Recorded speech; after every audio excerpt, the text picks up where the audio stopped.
Նոր կտակարանի ներածություն։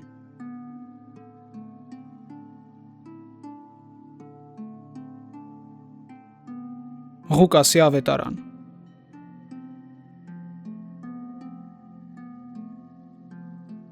Մատթեոսի ավետարանը մեզ ներկայացրեց Հիսուսին որպես խոստումների կատարում հրեական պատմության ներսում։ Մարկոսի ավետարանը ցույց տվեց նրա իշխանությունը գործողության եւ խաչի միջոցով։ Իսկ Ղուկասի ավետարանը սկսում է այլ տեղից։ Այն սկսվում է ոչ թե ծննդաբանությամբ կամ հանկարծակի գործողությամբ, այլ գիտակցված հայտարարությամբ։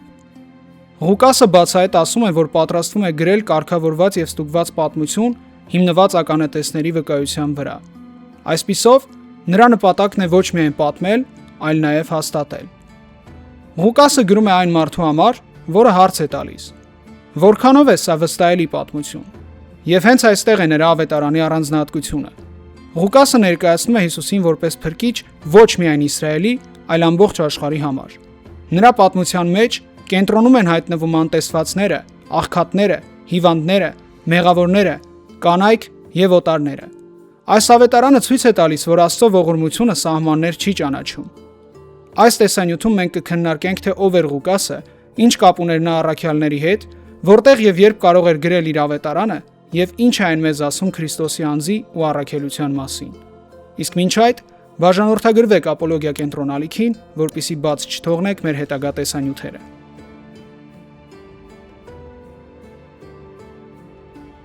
Հեղինակը։ Ղուկասի ավետարանը նոր կտակարանի մեջ առանձնանում է ոչ միայն իր ծավալով ու գրական նրբությամբ, այլ առավելապես իր հեղինակային ինքնագիտակցությամբ։ Եթե Մատթեոսը գրում է որպես հրեական սպասման կատարումը ներկայացնող ավետարանագիր, իսկ Մարկոսը որպես առաքելական քարոզի սեղմ ու դինամիկ արձագանք,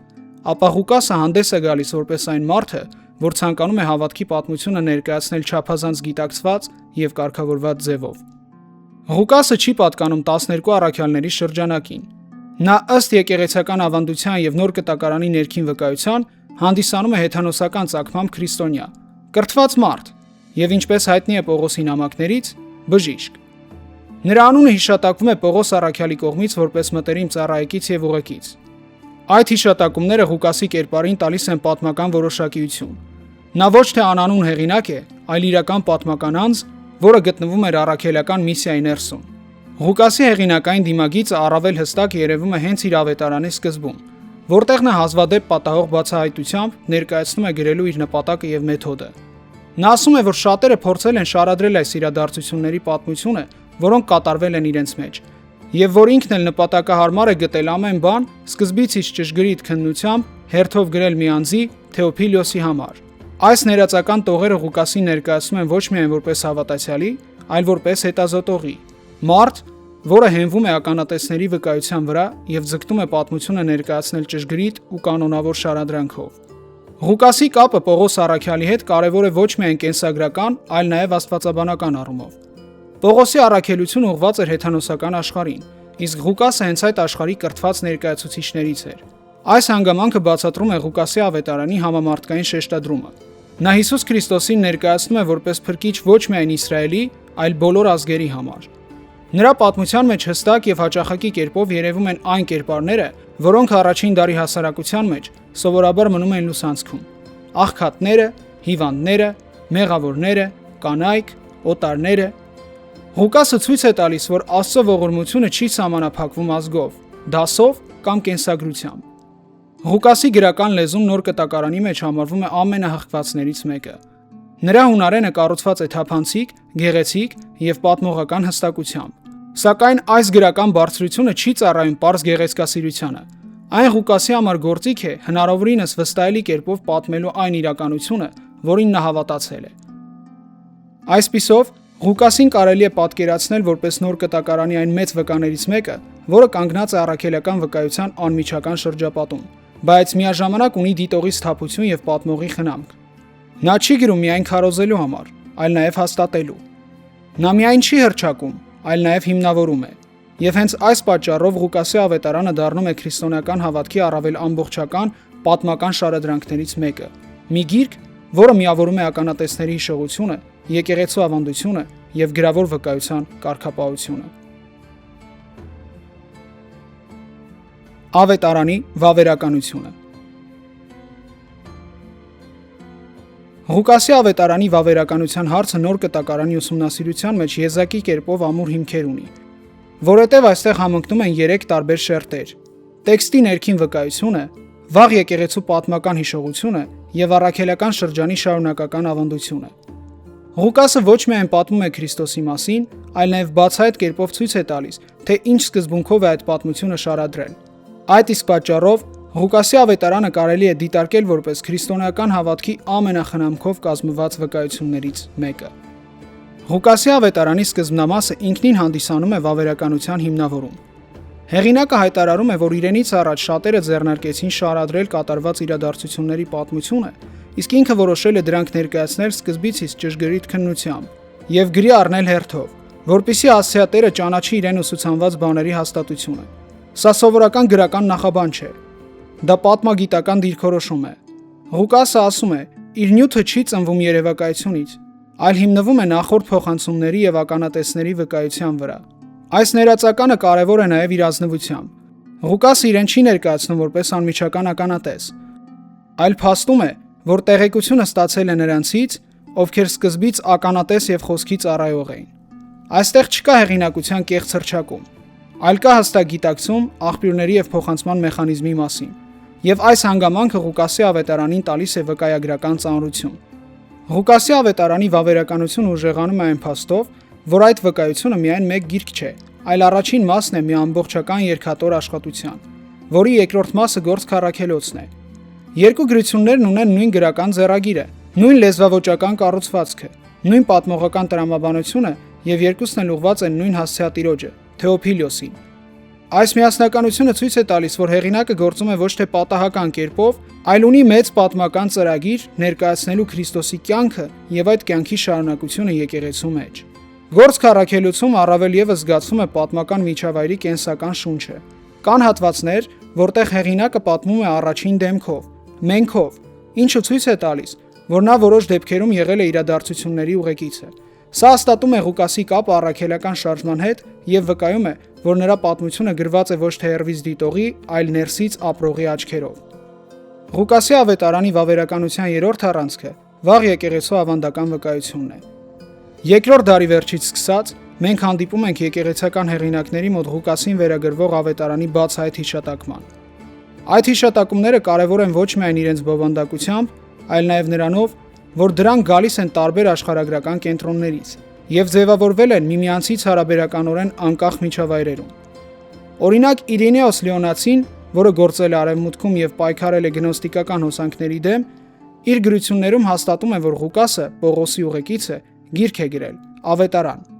Այս վկայությունը կարևոր է, քանի որ Իրինեոսը կանգնած էր առաքելական ավանդության շարունակական շղթայի մեջ եւ փորձում էր հենց այդ շղթայով պաշտպանել եկեղեցու հավատը։ Նույն պատկերն ամրապնդվում է նաև Ալեքսանդրիայի եւ արևելյան քրիստոնեական կենտրոններում։ Օրիգենեսը, որպես վաղ եկեղեցու մեծագույն մեկնիչ, ճանաչում է Ղուկասի ավետարանի հեղինակությունը եւ այն ներառում եկեղեցու ընդունած կանոնի մեջ։ Իսկ Եվսեբիոս Կեսարացին, որը որպես եկեղեցական պատմիչ հավաքում է իրենից առաջ եղած վկայությունները, փոխանցում է Ղուկասի մասին հիշողության պատմական շարունակականությունը։ Ղուկասի ավետարանը նույն հեղինակին են վերագրել նաև Կղեմես Ալեքսանդրիացին եւ Տերտուլիանոսը, ինչպես նաև այն ներկայացված է ավետարանների հնագույն կանոններից մեկում՝ Մուրատորիի կանոնում։ Այս ամենը ցույց է տալիս, որ Ղուկասի ավետարանի հեղինակության եւ վավերականության ավանդությունը ուշ տեղային ենթադրություն չէ, այն վաղ է, տարածուն է եւ տարբեր կենտրոններում նույն կերպ հիշվող։ Իսկ երբ միևնույն ավանդությունը պահպանվում է բազմազան աշխարհագրական միջավայրերում առանց լուրջ մրցակցային տարբերակների, դա սովորաբար վկայում է դրա սկզբնական կայունության մասին։ Վավերականության հարցում կարևոր է նաև տրամաբանական դիտարկումը։ Եթե վաղ եկեղեցին պարզապես ցանկանար իր գրությանը հեղինակություն տալ, ապա առավել հնարամիտ կլիներ այն վերագրել առավել հայտնի առաքյալներից մեկին, օրինակ Պետրոսին կամ Հակոբոսին։ Ղուկասը լինելով ոչ առաքյալ եւ ոչ 12-ից մեկը, հազիվ թե հանդիսանար հարմար ընտրություն կեղծ հեղինակության համար։ Ուստի հենց այս համոզմունքը, որ ավետարանը վերագրվում է Ղուկասի նման համեստ, բայց իրական պատմական կերպարի, հաճախ դիտվում է որպես անուղղակի ապացույց, որ ավետարանը նրան վերագրելը ծնվել է հիշողությունից, ոչ թե գաղափարական հաշվարկից։ Այսպիսով, Ղուկասի ավետարանի վավերականությունը հիմնավորվում է մի քանի փոխկապակցված շերտերով՝ տեքստի ներքին պատմագիտական ինքնագիտակցությամբ, Գործք առաքելոցի հետ գրական միասնությամբ, վաղ եկեղեցու տարածուն ու անկախ վկայություններով եւ տրամաբանական այն փաստով, որ հեղինակի անունը չի կրում կեղծ հեղինակազարդման շահավետությունը։ Ղուկասի ավետարանը մեծ փոխանցվել է ոչ թե որպես անանուն քարոզչական տեքստ, այլ որպես ականատեսների վկայության վրա կանգնած առաքելական շրջանի հուսալի եւ խնամքով կազմված պատմություն, գրված այն նպատակով, որ հավատը ունենա ոչ միայն ներշնչանք, այլ նաեւ հաստատում։ Հասցեատերերը, գրման վայրը եւ տարեթիվը։ Ղուկասի ավետարանի հասցեատերերի մասին խոսելիս առաջնային տեղը զբաղեցնում է մի անուն, որն ինքնին դարձել է մեկնաբանական առանցք։ Թեոփիլոս։ Ղուկասը սկսում է իր ավետարանը հստակ դիմումով՝ պատվական Թեոփիլոսին, եւ նույն ձևով էլ բացում է գործք առաքելոցը հաստատելով, որ երկու գրությունները միևնույն ծրագրի մաս են եւ ուղղված են նույն անձին։ Այս հանգամանքը վկայում է, որ Թեոփիլոսը Ղուկասի գրական նախագծի հասցեատիրական առանցքն է, որի միջոցով Ղուկասը ներկայացնում է ամբողջ իր նպատակը՝ հավատքի հաստատում հաղորդել ընթերցողին։ Ղուկասի օգտագործած պատվական կամ մեծապատիվ դիմումը պատահական չէ։ Նոր կտակարանի այլ հատվածներում նույնպիսի արգալից դիմումները գործում են պետական կամ վարչական պաշտոն զբաղեցնող անձանց նկատմամբ։ Այսպիսով, Թեոփիլոսը մեծ հավանականությամբ եղել է հասարակական որոշակի դիրք ունեցող, կրթված եւ ազդեցիկ մարդ։ Ապրելով հելենիստական կամ հռոմեական քաղաքակրթական միջավայրում, նրա հետաքրքրությունը քրիստոնեական հավատքի հանդեպ, ըստ Ղուկասի խոսքի, արդեն ձևավորված էր։ Նա ուսուցանված էր այդ բաների մեջ, սակայն Ղուկասը նպատակ է դնում դրանք ներկայացնել առավել ամբողջական ու հաստատուն ձևով։ Թեոփիլոսի անունը ինքնին հարուստ իմաստ ունի։ Թեոփիլոս կամ Թեոֆիլոս բառացիորեն նշանակում է Աստծուն սիրող։ Հենց այդ պատճառով որոշ մեկնիչներ առաջ են քաշել այն տեսակետը, թե Թեոփիլոսը կարող է լինել ոչ թե իրական անձ, այլ խորհրդանշական կերպար, ներկայացնող յուրաքանչյուր հավատացյալի, որ սիրում է Աստծուն։ Սակայն այս մեկնությունը բոլորովին պարտադիր չէ եւ անգամ թույլ է Ղուկասի գրական տրամաբանության տեսանկյունից։ Նրա դիմումը չափազանց կոնկրետ է, չափազանց պաշտոնական եւ առավելագույն հավանականությամբ վերաբերվում է իրական մարդու։ Եթե Ղուկասը ցանկանար գրել ընդհանուր ընթերցողի համար, նա հազիվ թե ընտրեր այդպիսի պաշտոնական դիմման ձև, իսկ առավել եւս նույն կերպ կրկներ այն իր երկրորդ գրության սկզբում։ Վաղ եկեղեցական ավանդության մեջ նույնպես Թեոփիլոսը սովորաբար ընկալվել է որպես իրական անձ։ Հայրաբանական մեկնությունները անդրադառնալով Ղուկասի նախաբանին, հաճախ շեշտում են, որ Ղուկասը գրում է կրթված ու պատվական մարդուն համոզելու եւ հաստատելու նպատակով։ Օրինակ, վաղ մեկնիչները Թեոփիլոսի մեջ տեսնում են կամ նորադարձ քրիստոնյայի, որին անհրաժեշտ էր ուսուցման ամրապնդում, կամ ազդեցիկ պաշտոնյայի, որի հավատի հաստատումը կարող էր կարևոր լինել եկեղեցու համար։ Թեև այս տեղեկությունները ամբողջությամբ հաստատել հնարավոր չէ, այնուամենայնիվ հենց այն փաստը, որ եկեղեցական հիշողությունը նրան դիտարկել է որպես իրական մարդ, ցույց է տալիս, թե ինչպես էր վաղ եկեղեցին ընկալում Ղուկասի ավետարանի գործնական նպատակը։ Այն գրվել է ոչ միայն պատմելու, այլ նաև համոզելու եւ կրթելու համար։ Թեոփիլոսի կերպարը բացահայտում է նաև Ղուկասի ավետարանի լսարանի ընդհանուր բնույթը։ Եթե Մատթեոսի դեպքում ակնհայտ է հրեական միջավայրը, եւ եթե Մարկոսի դեպքում հեթանոսական աշխարհը զգացվում է գործողությունների դինամիկայով ու բացատրություններով, ապա Ղուկասի դեպքում մենք կանգնած ենք կրթված հելենիստական ընթերցողի առաջ, որի համար հավատը պետք է ունենա ոչ միայն կրոնական հուզում, այլ նաև պատմական հիմք եւ մտավոր կարգավորվածություն։ Այսպիսով, Թեոփիլոսը Ղուկասի ավետարանում դառնում է ոչ միայն անուն, այլ խորհրդանշական դուռ դեպի ամբողջ գրության նպատակը։ Նա ներկայացնում է այն ընթերցողին, որը հավատում է, բայց ուզում է հասկանալ, համոզվել եւ ամրապնդվել։ Եվ հենց այդ պատճառով Ղուկասի ավետարանը մշտապես մնացել է եկեղեցու համար այն գրությունը, որը միավորում է հավատքի ջերմությունն ու պատմության կարգապահությունը, ուղղված Աստծուն սիրողին, որպիսի հավատը լինի ոչ միայն կասկածներով լի ենթադրություն, այլ հաստատված վստահություն։ Ղուկասի ավետարանի գրման վայրը հստակությամբ հայտնի չէ, սակայն պատմական եւ տրամաբանական համադրությամբ առավել հավանական է, որ այն ծնվել է հեթանոսական խոշոր կենտրոններից մեկում, որտեղ վաղ եկեղեցին արդեն ամրացած էր եւ որտեղ անհրաժեշտ էր հավատքի համակարգված ներկայացում։ Ժամանակակից մասնագիտական գրականության մեջ հաճախ առաջարկում են 3 հիմնական տարբերակներ՝ Անտիոք, Աքայա կամ Հունաստան եւ երբեմն Հռոմի շրջակայքը։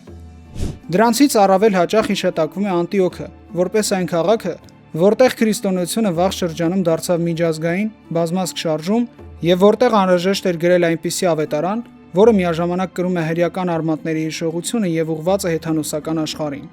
Ղուկասի գրական մշակույթը, նրա պատմական հետաքրքրությունը եւ հեթանոսներին հասկանալի շարադրանքը լիովին համահունչ են նման միջավայրին։ Սա այն քաղաքակրթական տարածքն է, որտեղ մարդը սովոր էր պատմություն անցալել որպես կարգավորված շարադրանք, եւ որտեղ կրթված ընթերցողը գնահատում էր ճշգրտությունը։ Հետևաբար, Ղուկասի ավետարանն առավել բնական է պատկերացնել ոչ թե փակ հրեական շրջանակում, այլ բազմամշակութային կենտրոնում։ Ղուկասի ավետարանի թվագրությունը սովորաբար ներկայացվում է երկու հիմնական մոտեցումներով։ Ժամանակակից քննադատական շրջանակներում հաճախ ընդունվում է, որ Ղուկասի ավետարանը գրվել է մոտավորապես Քրիստոսից հետո 70-ից 90-ականների միջակայքում։ Հատկապես այն պատճառով, որ Ղուկասը սովորաբար դիտարկվում է որպես Մարկոսից օգտվող կամ առնվազն Մարկոսյան ավանդությանը ծանոթ հեղինակ։ Սակայն այս ուշ թվագրությունը միշտ չէ, որ անխուսափելի է, եւ քրիստոնեական ուսմունքի արժանահավատության տեսանկյունից կա կարևոր հիմնավորում Ղուկասի ավետարանը տեղադրելու ավելի վաղ առաքելական շրջանի սահմաններում։ Վաղ թվագրման օգտին հաճախ բերվում է այն փաստը, որ Ղուկասի երկաթոր ստեղծագործությունը, ավետարանն ու գործք առաքելոցը ավարտվում է Պողոսի բանտարկության փռումում, բայց չի հիշատակում նրա մահը, ինչպես նաև չի հիշատակում Ներոնի հալածանքները եւ 70 թվականին տաճարի կործանումը, որպես արդեն տեղի ունեցած իրադարձություններ։ Եթե հեղինակը գրեր այդ ողբերգություններից հետո, դժվար է բացատրել, թե ինչու է նա լռում նման ահռելի պատմական փաստերի մասին, հատկապես իր պատմական հետաքրքրությունը հաշվի առնելով։ Այս լռությունը կարող է մեկնաբանվել որպես այն նշաններից մեկը, որ Ղուկասը գրում է ավելի վաղ, նախքան այդ իրադարձությունները, կամ գոնե այն ժամանակ, երբ դրանք դեռ չէին դարձել եկեղեցու պատմական հիշողության ծանրակշիռ իրադարձություններ։ Այդ պատճառով Ղուկասի ավետարանը հաճախ թվագրվում է Քրիստոսից հետո 60-ական թվականներին, այսինքն նախքան 70 թվականը։ Սա նաև տրամաբանական է Ղուկասի առաքելական շրջանին մոտ լինելու տեսանկյունից։ Եթե նա Պողոսի ուղեկիցն էր եւ մասնակցում էր միսիոներական շարժմանը, ապա նրա նյութը առավել բնական է պատկերացնել առաջին սերնդի կենդանի հիշողության ներսում։ Այսպիսով, Ղուկասի ավետարանը ամենայն հավանականությամբ ուղղված է հեթանոսական կրթված ընթերցողին։ Ներկայացված է կոնկրետ հասցեատիրոջ Թեոփիլոսի միջոցով։ Գրվել է բազմամշակութային քրիստոնեական կենտրոնում, ամենահավանականներից Անտիոքը, եւ ավանդական քրիստոնեական գնահատմամբ կարող է տեղադրվել Քրիստոսից հետո մինչև 70 թվականը, որպես առաքելական շրջանի համակողմանի ու խնամքով կազմված վկայություն։ Գլխավոր ուղերձը, առանձնահատկությունները եւ կառուցվածքը։ Ղուկասի ավետարանի կենտրոնական ուղերձը կարելի է ձևակերպել հստակ եւ ընդգրկուն կերպով։ Հիսուս Քրիստոսը Աստծու կողմից ուղարկված փրկիչն է, ոչ միայն Իսրայելի, այլ ամբողջ մարդկության համար, որը եկավ որոնել ու կորածին, բարձրացնել ու նվաստացածին եւ բժշկելու թե մարմինը եւ թե հոգին։ Ղուկասը պատմում է Քրիստոսի կյանքը այնպես, որ փրկչի կերպարը բացվում է նախ եւ առաջ ողորմության եւ փրկության ներսից։ Նրա մոտ Քրիստոսը մշտապես քայլում է դեպի մարդը, դեպի տառապողը, մեղավորն ու մերժվածը։ Սա այն ավետարանն է, որը ամենավառ կերպով ցույց է տալիս, որ քրիստոնեական հավատը չի սկսում արդարների հաղթանակով, այլ մեղավորների փրկությամբ։ Ոչ պատահականորեն Ղուկասի էջերում առանձնահատուկ տեղ ունեն պատմությունները, որտեղ Աստծո շնորհը հասնում է նրանց, ում հասարակությունը սովորաբար լուսանցք էր մղում։ Հարկաավաքներին, մոլորվածներին, կանանց, օտարներին, աղքատներին եւ այլն։ Եվ հենց այդ համամարտկային ընդգրկումն է Ղուկասի ավետարանի հիմնական աստվածաբանական շեշտը։ Աստծո փրկությունը սահմաններ չի ճանաչում։ Ղուկասի ավետարանը նոր կտակարանի մեջ ունի մի շարք առանձնահատկություններ, որոնք այն դարձնում են ոչ միայն լայնածավալ, այլ նաև յուրահատուկ։ Ղուկասը միակ ավետարանիչն է, որը բացահայտ կերպով խոսում է իր աշխատանքի մեթոդի մասին, նշելով, որ ամեն բան ուսումնասիրել է սկզբից եւ շարադրել հերթով։ Նրա հունարենը հղկված է, պատմողական լեզուն հավասարակշռված եւ իրադարձությունների շարադրանքը մանրակրկիտ։ Այս հատկանիշները Ղուկասի ավետարանին տալիս են որոշակի պատմագրական բնույթ, առանց այն սառը քրոնիկա դարձնելու։ Ղուկասի ավետարանում Քրիստոսի խոսքերը եւ գործերը հաճախ ուղղված են նրանց, ովքեր կանգնած են կյանքի ծանր կողմում։ Այստեղ աղքատը պարզապես սոցիալական պատկեր չէ, նա դառնում է մարդ, որի մեջ բացահայտվում է Աստծո գթությունը։ Ղուկասը հատուկ շեշտում է, որ Աստծո արքայությունը չի կառուցվում աշխարհի չափանիշներով։ Ղուկասը մյուսներից ավելի հաճախ եւ ավելի ջերմությամբ է ներկայացնում կանանց որպես հավատքի իրական կրողների եւ վկաների։ Նա նաեւ ընդգծում է երեխաների եւ անտեսվածների արժանապատվությունը, ցույց տալով, որ Աստծո փրկությունը վերաբերվում է բոլոր մարդկանց, այլ ոչ թե միայն ուժեղներին։ Ղուկասի ավետարանը բացառիկ է նաեւ աղոթքի տեսանկյունից։ Այստեղ Հիսուս Քրիստոսը հաճախ է ներկայացվում որպես աղոթող, եւ հենց աղոթքի մեջ է բացվում նրա աստվածային որդիական հարաբերությունը հոր հետ։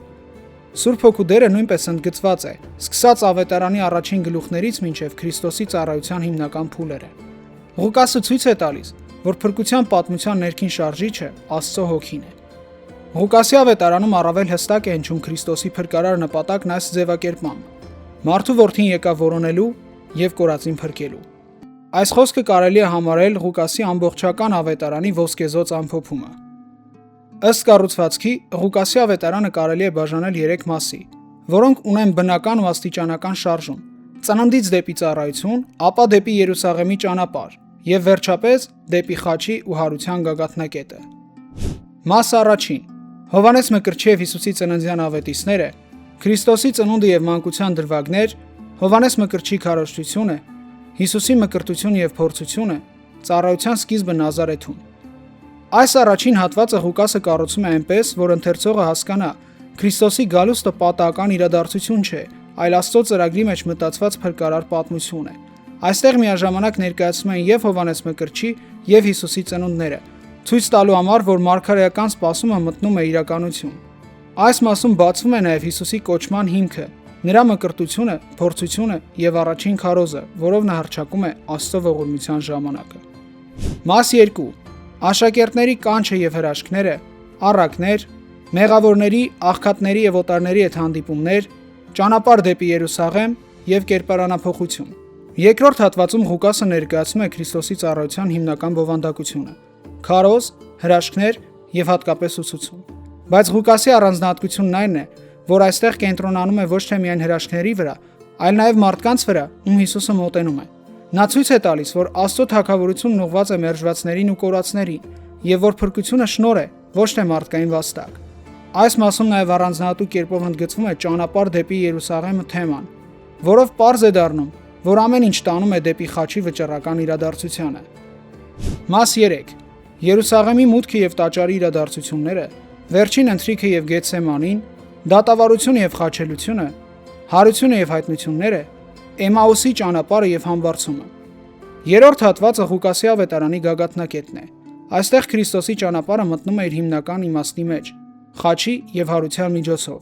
Ղուկասը ցույց է տալիս ոչ միայն պատմական իրադարձությունները, այլ դրանց հոգեվոր ծանրությունը, թե ինչպես է փրկիչը գիտակցաբար գնում դեպի զոհաբերություն եւ ինչպես է այդ զոհաբերությունը բացում փրկության ճանապարհը մարդկության համար։